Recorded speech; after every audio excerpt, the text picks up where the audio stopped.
Hey guys, welcome back to Kane's Observations. If this is your first time here, welcome. My name is Michael. Super glad to have you. Don't forget to hit that subscribe button and the notification bell. So anytime that I go ahead and make a new video, you guys are notified of that and you guys can check it out.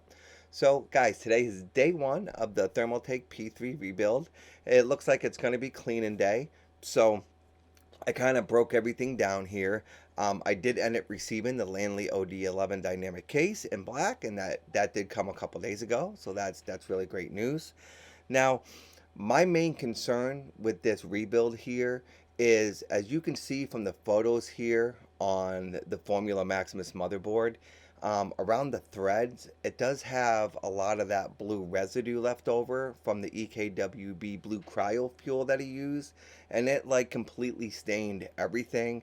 As well as you guys can see from the GPU, it also stained the threads there and the acrylic on the inside of it.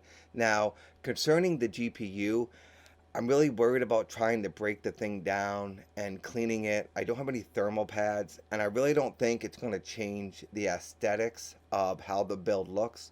So what I'm going to do today is I'm going to hook up some tubes to the GPU, and if I have to run even 2 gallons, excuse me, of distilled water through the GPU, I'm going to keep running it until it runs clear.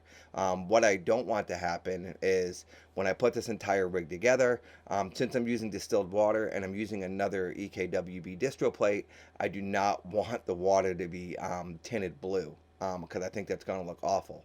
Now, what I did go ahead and do is I did replace the pump. I do have a new EKWB distro plate, the same exact one that I used in Megatron 1.0. So we have a 4.2 pump on the back of that thing, so there should be no issues there. I really like the look of the GPU here. It is a 1080 Ti, and it's still a great GPU for even today's standards. So he's got an 8700K, a 1080 Ti. He's got 32 gigs of G-Skill DDR4, running at, I believe, at 3200 megahertz. So it's still a fantastic machine. Now, I did go ahead and clean the CPU block. Now, this thing was really, really bad. And I originally thought that I was going to have to go ahead and replace the CPU block, but it came out amazing. It almost looks brand new. There's not a hint of that blue inside the acrylic, so it's not scratched or anything. I really took my time cleaning this thing. So what an added bonus. I don't have to go ahead and replace the CPU block. So um, he does have some Thermaltake fans here. They're pretty clean. I'm gonna give them a once over just to make sure there isn't any tiny little bits of dirt or dust or residue on them, because I do like everything to be perfect. So it's kind of where I'm at. I did give him a tentative date of having this whole entire rig done by Saturday. Now, every time I seem to give somebody a tentative date on something, something always happens. There's a leak or there's an O-ring that falls on the floor, like in Megatron, that I don't see, and I put it all together. But really, I'm hoping if there's no issues, I really think that I could have this machine presented to him by Saturday. Fingers crossed. I probably jinxed myself by saying that. So so what I'm gonna do is I'm gonna grab some compression. What I'm gonna do today is I'm gonna grab some compression fittings. I'm gonna hook up some PED tubing to the GPU. I'm gonna hook them up to the motherboard, and I'm just gonna flush them out. And I'm also gonna do the radiator. He flushed the radiator out a bunch of times, but I just want to be extra certain that I get everything at least as much as I can out of there. So that's my plan, and then hopefully by tomorrow when I make another video, I'm hoping it's going to be showing that the motherboard is at least inside the Lanley case. Everything gets built off the motherboard, so I'd like to get everything dressed up and cleaned up and put in there, and then hopefully, I want to say by the earliest Thursday, we're cutting chrome tubes, getting everything measured, and getting everything mocked up. That's my hope. And then by Friday night, everything's put together, and we could turn it on and let it run overnight and make sure there's no leaks or anything like that.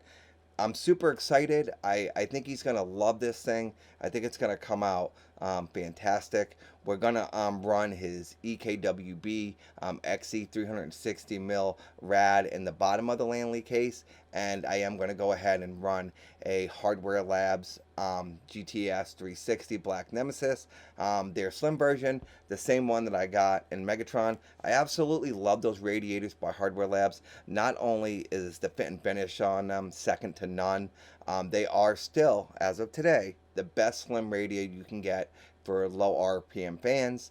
And the XE360 from EKWB is one of the best big 60 mil rads you can get for the bottom because the fin density is so big. So his temperatures should be pretty amazing considering in the Thermaltake P3 build, his temperatures were really great and he was only running the XE EKW 360 mil rad. So having a dual rad in here, his temperatures should be even better. He did go ahead and de-little the 8700K when he got it. I think he ended up gaining like 3 to 5 Celsius on temperatures, but he never really had temperature issues to begin with, and it was overclocked at 5 gigahertz. So he got a good chip when it came to that. You know, I think he won the silicone lottery when he got his 8700K. So that's kind of where we're at. So I just wanted to share an update with you guys. So I guess I should go get cleaning on it. So, but as always, guys, stay safe, stay healthy. I appreciate you, and take care, guys.